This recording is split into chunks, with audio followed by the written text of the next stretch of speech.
Hello students, welcome back to our channel. क्या हाल चाल आपके? आई होप आप सब अच्छे होंगे। फाइनेंशियल मैथमेटिक्स का टॉपिक चल रहा था।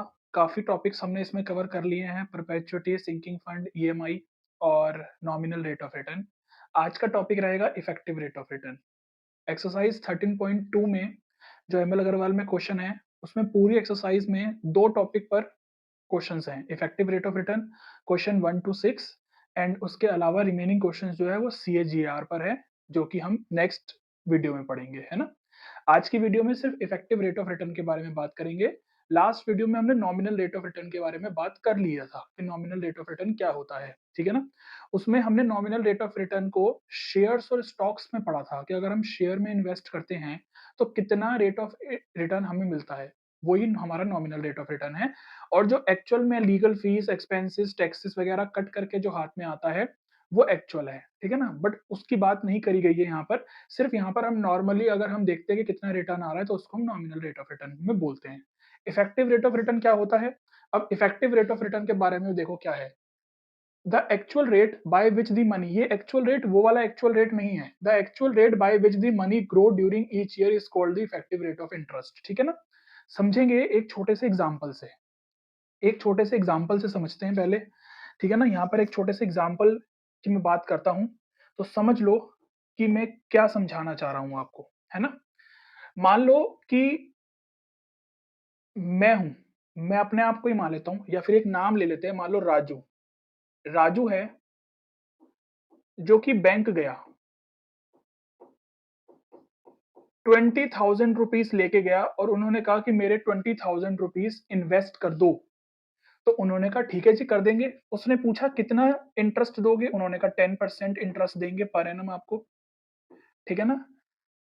उसने 1 साल के लिए, 1 ईयर के लिए इन्वेस्ट किया, ठीक है ना, 1 ईयर के लिए इन्वेस्ट किया। 1 साल के बाद जब वो गया वापस, तो बैंक ने उसको कितने रुपए वापस करे होंगे? यानी कि 20,000 का 10% उसका जो भी बना होगा 1 साल का, कितना? 2,000 रुपीज़। यानी कि 22,000 रुपीज़ 1 साल के बाद राजू बैंक से ले लेगा। आ गई बात समझ में? यहाँ जो ये जो 10% है ना, ध्यान से समझना अब कि कहानी यहाँ से शुरू होती है। ये जो 10% पर एनम है, ये है हमारा nominal rate of return. Nominal, देखो मैंने नॉमिनल रेट ऑफ रिटर्न आपको शेयर्स में बताया, वो अलग चीज है। यहाँ पर समझोगे अगर हम बैंक की बात करते हैं, नॉमिनल रेट ऑफ रिटर्न है ये, ठीक है ना, जिसको हम स्मॉल आर से डिनोट कर देते हैं। स्मॉल आर से ऐसे डिनोट कर देते हैं हम, जैसे आपको ठीक लगता है वैसे डिनोट कर दो, ठीक है ना। तो ये बैंक दे रही है। राजू बैंक के पास गया अपने 20,000 रुपीज इन्वेस्ट करने के लिए। बैंक ने कहा ठीक है, आप हमें 20,000 रुपीज दे रहे हो तो हम आपको इंटरेस्ट दे देंगे। यानी कि वो इंटरेस्ट रिटर्न होता है, पर एनम दे रही है बैंक, 1 साल के लिए है। छोटा सा एग्जांपल लेके समझते हैं, 22,000 रुपीज उसको मिल गया, ठीक है ना। तो ये उसका क्या आ गया, ये बैंक दे रही है। अब राजू क्या चाहता है? राजू चाहता है कि इससे तो नहीं बात बन रहा। राजू ये चाहता है कि वो 1 साल ना लेके वो सेमी एनुअली ले या क्वार्टरली ले, मर्जी है। राजू ये चाहता है कि वो क्या करेगा,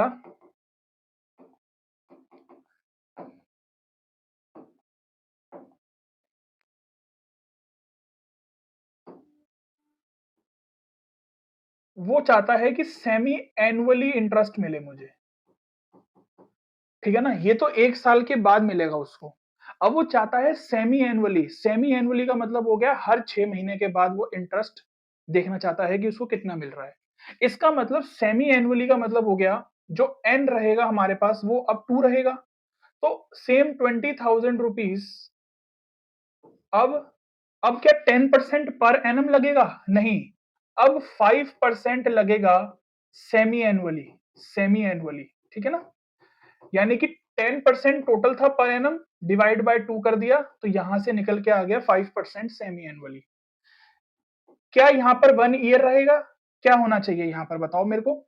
यहाँ पर 1 ईयर नहीं होगा, यहाँ पर 2 लिखेंगे क्योंकि 1 साल हो गया और 2 सेमी एनुअली हो गया, ठीक है ना। 6 महीने के 2 हो गया पीरियड, तो 2 रखा जाएगा यहाँ पर। उसके बाद अब क्या होगा, अब यहां पर हम कैसे निकालें? बचपन में आप एक फॉर्मूला पढ़ते थे अमाउंट निकालने का, याद होगा आपको, ऐसा कुछ फॉर्मूला पढ़ते थे हम, याद आ गया, कंपाउंड इंटरेस्ट, ठीक है ना, कंपाउंडेड सेमी एनुअली। तो वही है, ये इंटरेस्ट 10% था, हमने एनुअली ले लिया 5%, और यहाँ पर 1 साल था तो यहाँ पर अब 2 हो जाएगा, जो एन हो जाएगा वो 2 हो जाएगा पीरियड, ठीक है ना। अमाउंट कितना मिलेगा उसको, ये देखो, अब आर कितना हो जाएगा, अब उसके लिए आर तो यहाँ पर देखो ना, कंपाउंडेड है ना, तो 5 आ गया अपॉन में 100। अब की बार जो आर हो जाएगा वो 5 हो जाएगा और ऊपर 2 आ गया। अच्छा, पी भी तो था, पी कितना आ जाएगा, अब पी वही है 20,000 रुपीज। यहां से आप सॉल्व करोगे ना, तो 20,000 इसको सॉल्व करोगे तो ये आ जाएगा आपका एक्चुअल में 20, तो ये एक्चुअल में 21/20 करते थे ना हम ऐसा, और ऊपर पावर 2। इसको जरा थोड़ा सा स्पेस बना के लिखते हैं, तो ये आ जाएगा आपका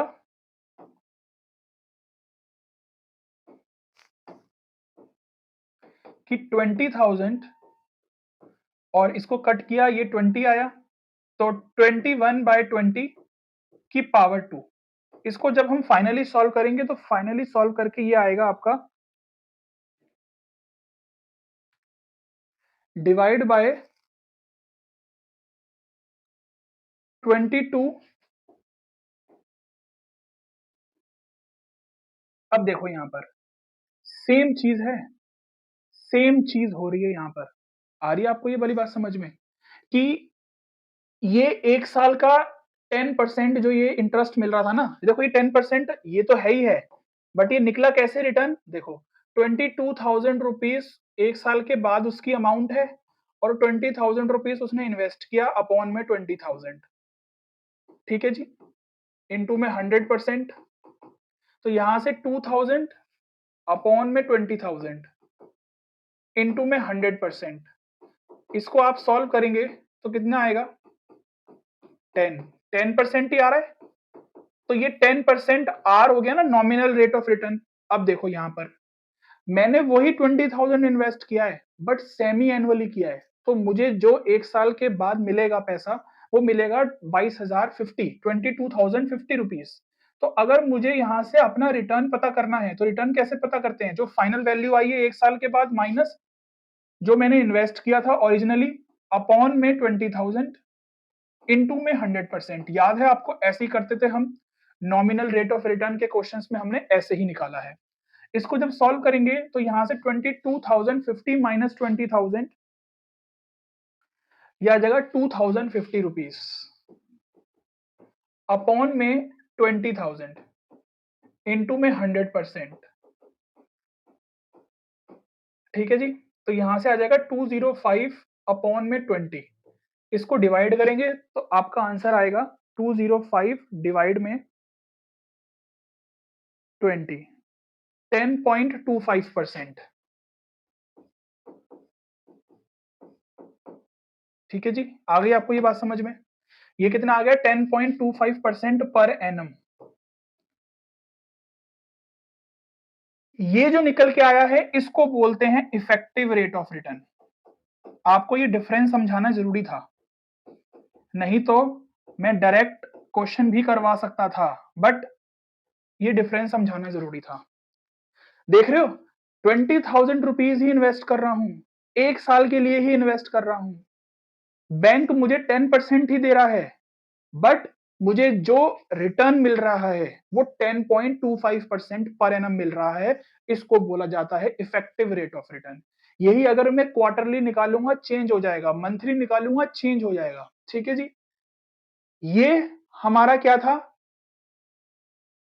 ये था नॉमिनल रेट ऑफ रिटर्न, जो निकल के आया है ना, ये नॉमिनल रेट ऑफ रिटर्न है। तो ये नॉमिनल रेट ऑफ रिटर्न है, ये इफेक्टिव रेट ऑफ रिटर्न है, दोनों में आपको डिफरेंस समझ में आ गया होगा कि क्या होता है, ठीक है ना। ये एग्जांपल से समझाना जरूरी था, अब ये फॉर्मूला होता है इफेक्टिव रेट ऑफ रिटर्न का, ठीक है ना? Effective rate of return calculate करने का डायरेक्ट आपको ये छोटा-सा फॉर्मूला अप्लाई करना है बस। इसमें आर जो होता है वो एनुअल रेट ऑफ इंटरेस्ट है। आपको क्वेश्चन में गिवन होगा, जिसको हम नॉमिनल रेट ऑफ इंटरेस्ट भी बोलते हैं या डिक्लेयर्ड रेट भी बोल सकते हो आप, डिक्लेयर्ड रेट ऑफ इंटरेस्ट, ठीक है ना? ये आर ई का मतलब है, आर नीचे ई डबल एफ का मतलब इफेक्टिव रेट ऑफ रिटर्न की बात कर रहा है। अच्छा, ये वाला फॉर्मूला आपको अप्लाई करना है कब? जब नॉर्मल आपको क्वार्टरली बोल रखा हो, सेमी एनुअली बोल रखा हो, मंथली बोल रखा हो, जैसे भी बोल रखा है, उस हिसाब से यहाँ पर आप चेंजेस कर दोगे, जो कि मैं आपको क्वेश्चन में समझा दूंगा, ठीक है ना? कुछ नहीं है, बस सेमी एनुअली है तो रेट को 2 से डिवाइड कर देना है, ईयर में 2 से मल्टीप्लाई कर देना है। वही सेम बेसिक चीजें हैं जो हम पढ़ते हुए आए हैं अब तक, ठीक है ना? एन मतलब वही number of compounding in a year, वो आपको क्वेश्चन में गिवन होगा। क्योंकि ये रेट ऑफ रिटर्न है, परसेंटेज में आता है, तो 100% से हमने यहाँ पर मल्टीप्लाई कर दिया परसेंटेज में कन्वर्ट करने के लिए। इतनी बात आपको क्लियर हो जानी चाहिए। ये आता है कि if R is compounded continuously, अगर यहाँ पर क्वेश्चन में ये ईयर नहीं दिया, ईयर आपको दिया ही नहीं है, कॉन्टिन्यूअसली मतलब चलता जा रहा है, परपेचुटी वाला केस बन गया एक तरीके से, परपेचुटी की तरह। तो इसका फॉर्मूला ये आपको याद रखना है, बहुत ही छोटा सा बेसिक फॉर्मूला है, एक नंबर में कई बार क्वेश्चन ऐसा पूछ लेता है। तो इफेक्टिव रेट ऑफ रिटर्न निकालने के लिए ई की power R minus one, R यहाँ पर नॉमिनल रेट ऑफ रिटर्न की बात हो रही है, ठीक है ना? नॉमिनल रेट ऑफ इंटरेस्ट की बात हो रही है। बस ये बातें आपको ध्यान में रखनी है, बहुत छोटी सी बातें हैं, डेफिनेशन मैंने लिख दी है ऊपर, एक बार इसको रीड कर लो, बस दिमाग में बिठा लो क्या है। एग्जाम्पल देके मैंने आपको दोनों का कंपैरिजन करके समझा दिया कि दोनों में क्या डिफरेंस है, ठीक है ना?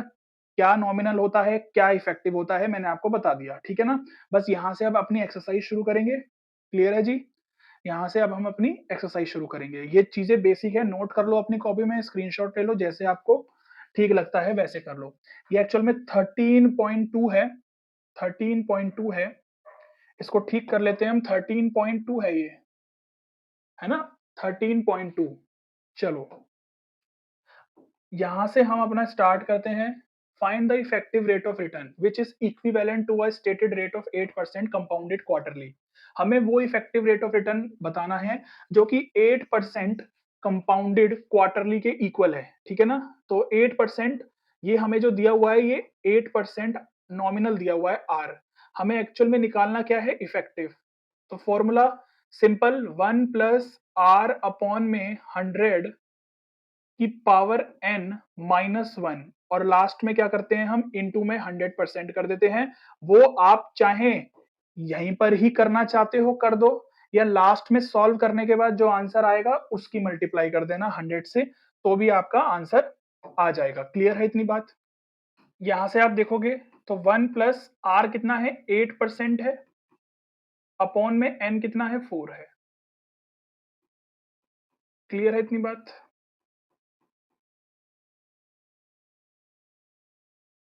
इसको कट करेंगे तो 2% आएगा। अब परसेंटेज को भी चेंज कर देंगे, 2/100 कर देंगे, परसेंटेज का साइन हटा देंगे तो 2/100 आ जाएगा।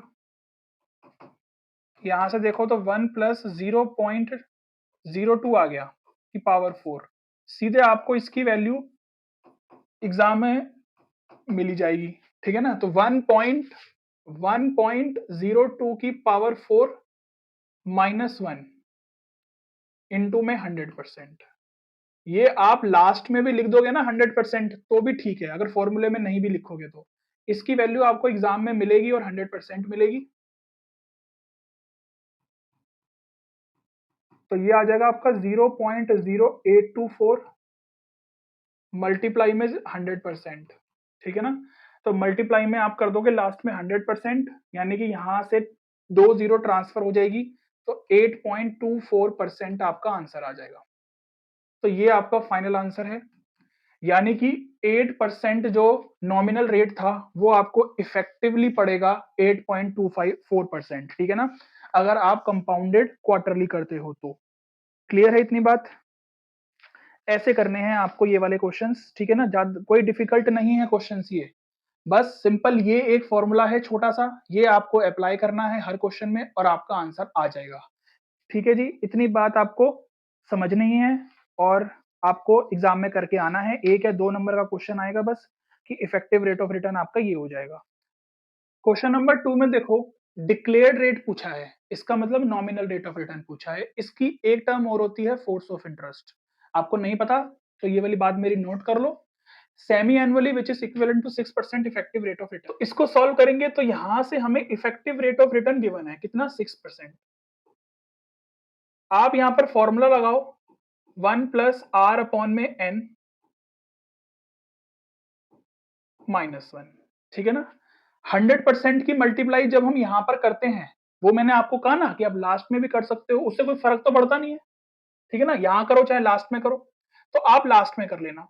6% गिवन है तो इसका मतलब ये हो जाएगा 6% गिवन है, तो इसका मतलब 0.06 हो गया। ये समझ में आ गया, 6/100 करके वही वाला काम हुआ यहाँ पर। सेमी एनुअली बोला था तो हमने सेमी एनुअली सॉल्व कर दिया इसको, एन को 2 लिख लिया हमने सेमी एनुअली। ये 1 इधर आके प्लस हो गया और ये आपका आ गया 6, सॉरी ये तो आर तो हमें निकालना ही है, ये हमने क्यों लिख दिया, यहाँ तो रहेगा r/2, ये आ जाएगा 1.06 इक्वल टू में 1 प्लस r/2। ये जो 2 है ये इधर आके 1/2 हो जाएगा। अगर आपको ये वाली बात नहीं आती समझ में तो देखो, एक्स स्क्वायर अगर y दे रखा है तो x क्या हो जाएगा, y/1/2 हो जाएगा ना। ये वाली बात बेसिक बात है, बिल्कुल पता होनी चाहिए आपको। 1.06 की पावर हाफ आपको क्वेश्चन में जो गिवन है ना उससे भी हिंट मिली जाएगी। 1 इधर आके माइनस होएगा तो 0.02961 इक्वल टू में r/2। 2 से इसकी मल्टीप्लाई कर देंगे तो r/2 मल्टीप्लाई में तो r आपका आ जाएगा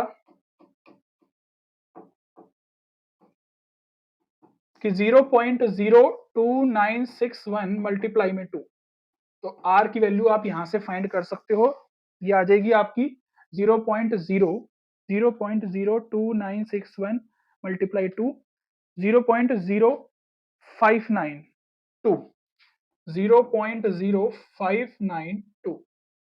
अब क्योंकि मैंने आपको बताया है कि लास्ट में 100% से मल्टीप्लाई कर देना तो आपका आंसर आ जाएगा, नॉमिनल रेट ऑफ रिटर्न आ जाएगा, जो डिक्लेयर्ड रेट पूछ रहा है वो। तो ये आ जाएगा आपका 5.92%। क्लियर है इतनी बात। तो ये आपका फाइनल आंसर आ जाएगा। लास्ट में 100% से मल्टीप्लाई कर दो या फिर यहां पर ही 100% लिख दो, कोई फर्क नहीं पड़ने वाला है, ठीक है ना। तो ये आपको बस समझनी है बात। ये जो आर हमें 6% दे रखा था, यहां पर आपको परसेंटेज हटा के वैल्यू लिखनी है 0.06, ठीक है जी। ये बात याद रखनी है, बस इसमें गलती मत करना। Find the effective rate of rate which is equivalent to nominal rate of 10% per annum compounded monthly. वही है, सेम क्वेश्चन है, सेम क्वेश्चन है, बस इस बार हमें 10% पर एनम आर ही दिया हुआ है और इफेक्टिव भी पूछ रहा है। इफेक्टिव पूछ ही रहा है इस बार तो, है ना। एक छोटा सा फॉर्मूला है, बस इसको लर्न करना है हमें और यही लगाना है हमें बार बार। एन कितना हो जाएगा, क्योंकि कंपाउंडेड मंथली बोला है, मंथली का मतलब 12 आ जाएगा जी, ध्यान रख लेना। मंथली बोला है 12 आ जाएगा। 1 प्लस ये कितना आ जाएगा 10/12 करके कितना आ जाएगा, हमें सोचने की जरूरत ही नहीं है।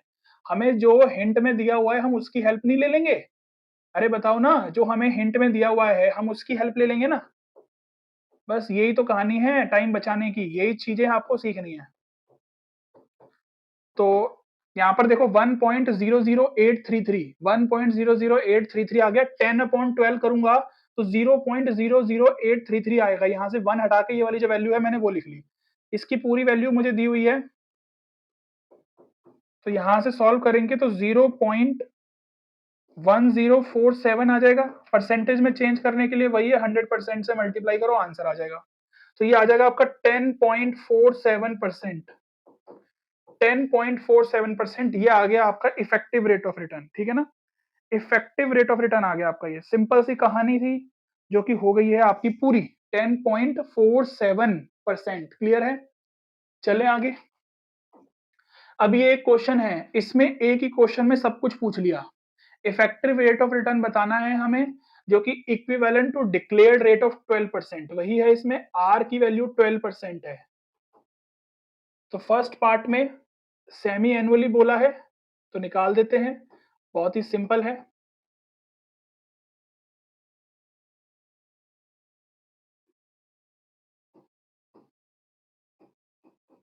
तो ये आ जाएगा 1 प्लस अच्छा, क्योंकि यहाँ पर परसेंटेज का साइन होता है, तो परसेंटेज का साइन होता है तो 6% आएगा, उसके बाद परसेंटेज हटाएंगे तो 0.06 हो जाएगा। ठीक है ना, यहाँ पर ये याद रख लेना कि परसेंटेज का साइन होता था, यहाँ पर परसेंटेज है ये, है ना। तो परसेंटेज हटा के ये पूरा सॉल्व करके आया है, बट हमें वही है कि हमें ज्यादा सोचना ही नहीं है, हमें तो ये वैल्यू आराम से क्वेश्चन में मिल जाती है।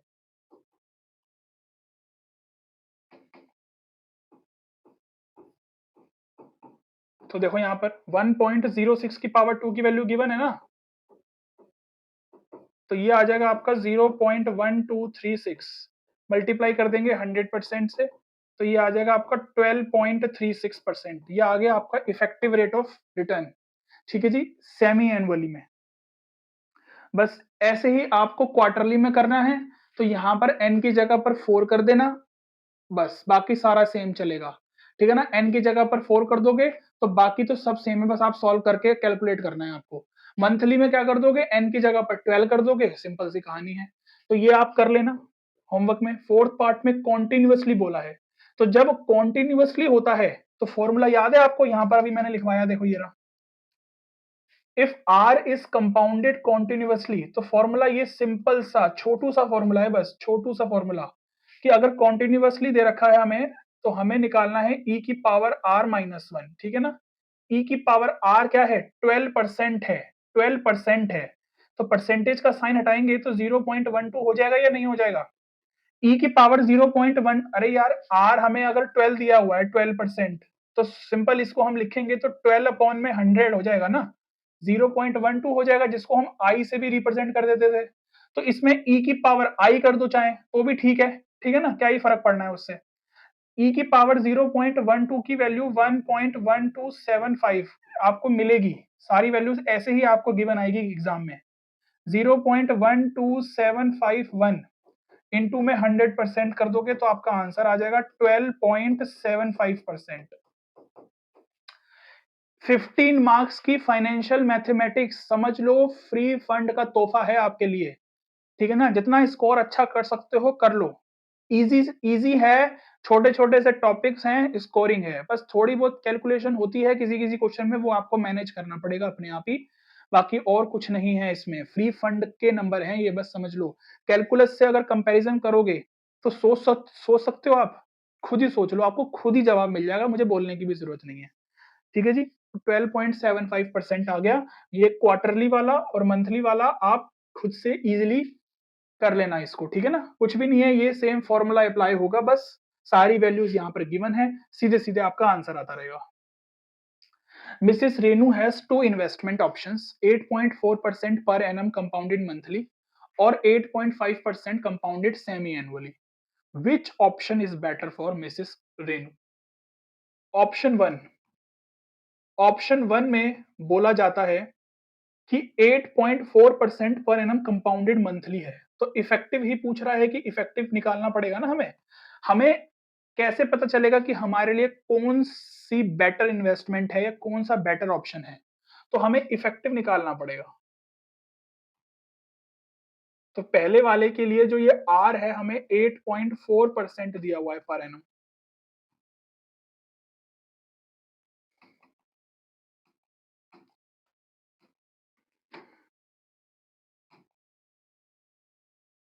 यहाँ पर 1 प्लस आर अपॉन में एन इंटू में 100 भी कर लोगे तो एक ही बात है ना, परसेंटेज का साइन हटा के आप ऊपर आर में 100 लगा देते हो, एक ही बात है, इसमें कोई वो नहीं है कि फॉर्मूला अलग हो गया, फॉर्मूला सेम है।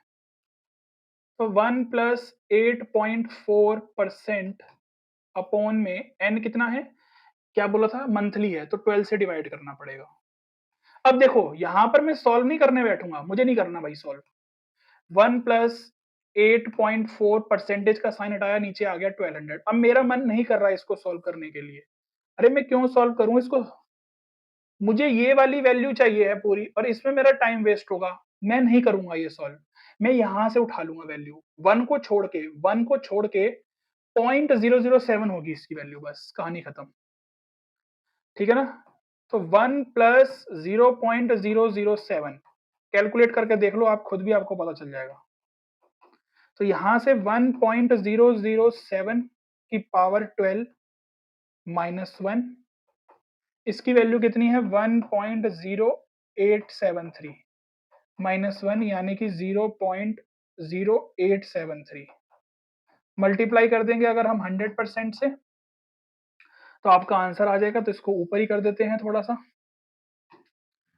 तो ये आ जाएगा आपका 1.007 की पावर 12 -1। इसकी वैल्यू आपको गिवन है 1.0873 -1 यानी कि 0.0873 इनटू में लास्ट में 100% कर देंगे हम, तो ये आ जाएगा 8.73%। ये आ गया आपका ऑप्शन 1 से इफेक्टिव रेट। अब ऑप्शन 2 से निकालते हैं कि ऑप्शन 2 से क्या मिल रहा है। जिससे ज्यादा मिल रहा होगा वही हमारे लिए बेटर ऑप्शन है। तो ये था 8.5%। ये मत सोच लेना गलती से भी कि यहाँ पर तो 8.4 मिल रहा है तो यहाँ पर 8.5 मिल रहा है तो 8.5 वाला बेटर होगा। नहीं, ऐसा नहीं है। आपको निकालना पड़ेगा। ये सेमी एनुअली दे रखा है हमें, ठीक है ना। तो सेमी एनुअली आपको यहाँ पर कैलकुलेट करना पड़ेगा। तो यहाँ पर हम निकालते हैं इफेक्टिव के लिए।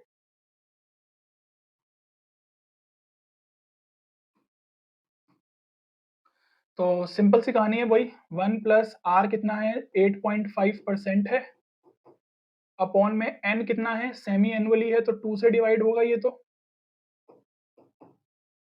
अब वही है 1 प्लस 8.5 परसेंटेज का साइन लगाएंगे नीचे 100 आ जाएगा और 100 मल्टीप्लाई 2 करेंगे तो 200। अब इस पूरे की वैल्यू मैं तो नहीं कर रहा सॉल्व, मैं तो सीधे यहाँ से करूंगा पॉइंट 0.1 को छोड़ के 0.0425 वैल्यू होगी इसकी, बस खत्म कहानी।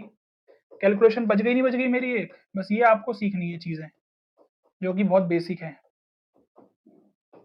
तो यहां से इसकी वैल्यू आ रही है 1.08681 -1 कर देंगे तो 0.08681 आ गया। इनटू में 100% कर देंगे तो आपका आंसर आ जाएगा 8.68%। अब बताओ जरा, यहां से 8.73% मिल रहा है हमें रिटर्न, यहां से 8.68% मिल रहा है। कौन सा ऑप्शन लेना चाहोगे आप बताओ। तो क्या बोलेंगे हम, ऑप्शन 1 इज बेटर, ठीक है ना। ऑप्शन 1 इज बेटर हमारे लिए। एग्जाम में ऐसे मत लिख के आना, कहीं पता चले ऐसे ही लिख के आ रहे हो बीच में बना के और ऐसे ही डायग्राम सा बना रहे हो, ऐसा मत करना। ऐसा मैंने कर दिया, आप मत करना, ठीक है ना। तो कंपाउंडेड मंथली वाला, ये जो कंपाउंडेड मंथली वाला था ये वाला ऑप्शन हमारे लिए बेटर है। क्लियर है, बस बढ़िया। मतलब हमारे लिए नहीं, जो मिसेस रेनू थी उसके लिए। Mister Deepanshu wants to make an investment of ₹10,000 for 5 years. He has two options. First option fetches him a return of 8% compounded semi-annually and second option,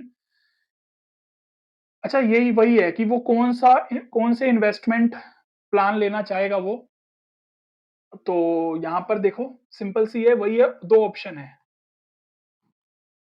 option 1 क्या है पहले कि 10,000 रुपीज इन्वेस्टमेंट करी थी, ठीक है, हमें तो अमाउंट से तो कोई लेना देना ही नहीं है हमें, ठीक है। 8% सेमी एनुअली है, 8%, ठीक है ना। तो याद रखना है जब ये इन्वेस्टमेंट ऑप्शन हम सेलेक्ट करते हैं ना कि कौन सा बेटर है, इसमें आपको इफेक्टिव कैलकुलेट करना पड़ेगा, इफेक्टिव कैलकुलेट करना पड़ता है। जैसे हमने लास्ट क्वेश्चन में किया है सेम वैसे ही है बस। तो 8% अपॉन में n कितना है, क्योंकि सेमी एनुअली बोला है 2 से डिवाइड कर देंगे यहाँ पर, है ना। बस सिंपल सी कहानी है, इसको सॉल्व करेंगे 4% आएगा, 4% को करेंगे 0.04 आ जाएगा की पावर 2 -1, 1.04 की पावर 2 -1 और इसकी वैल्यू हमें गिवन है 1.0816 -1 यानी कि 0.0816। तो इसको सॉल्व किया तो हमें 8.16% निकल के आ गया हमारा, ठीक है ना। अब चेक करते हैं कि सेकंड ऑप्शन में क्या है। ऑप्शन 2 क्या है कि ऑप्शन 2 में बोला गया है कि 7.5% है बट क्वार्टरली दिया हुआ है, 7.5% क्वार्टरली दिया हुआ है।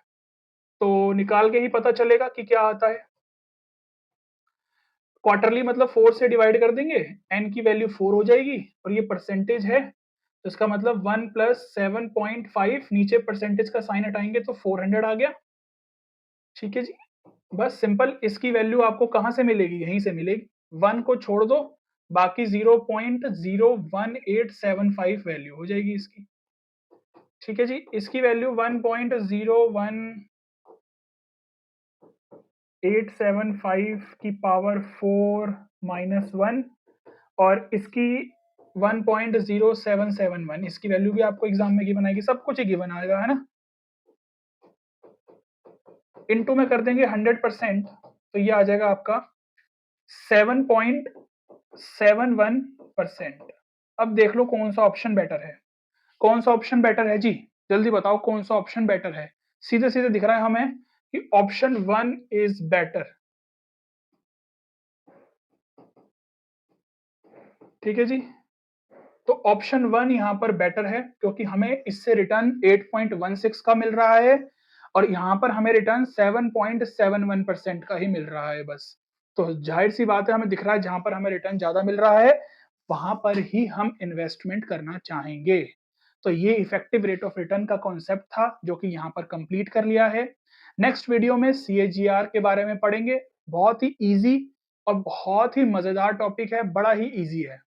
बेसिक बेसिक से क्वेश्चन है इस चैप्टर में से, 1 मार्क्स के, 2 मार्क्स के, 3 मार्क्स के इजीली क्वेश्चन बड़े इजीली बन जाते हैं आराम से। कई बार EMI टॉपिक ऐसा है थोड़ा डिफिकल्ट है, तो उसमें से केस स्टडी भी बन सकती है। ठीक है ना, क्योंकि 15 मार्क्स का पूरा यूनिट है, तो 15 मार्क्स में सब में 1 मार्क्स का, 2 मार्क्स का, 3 मार्क्स का, 5 मार्क्स का तक भी आता है कई बार, और केस स्टडी भी आ सकती है। तो सब कुछ ही आता है इसमें से। तो स्कोरिंग है, कर लो तैयारी बढ़िया से, बढ़िया सा स्कोर कर लोगे आप, क्योंकि अगर आपने ये अच्छे से पढ़ लिया तो। चलो, तो फिर वीडियो अच्छी लगी हो तो लाइक शेयर सब्सक्राइब जरूर कर दिया करो। वीडियो देख तो रही नहीं हो आप आजकल, बट डिमांड करते रहते हो वीडियो बना दो, वीडियो बना दो। हम बनाते हैं तो आप देखते नहीं हो, बट कोई बात नहीं, ज्यादा कंप्लेंट नहीं करेंगे आपसे। फिर मिलेंगे आपसे नेक्स्ट वीडियो में। Good luck, take care, bye bye.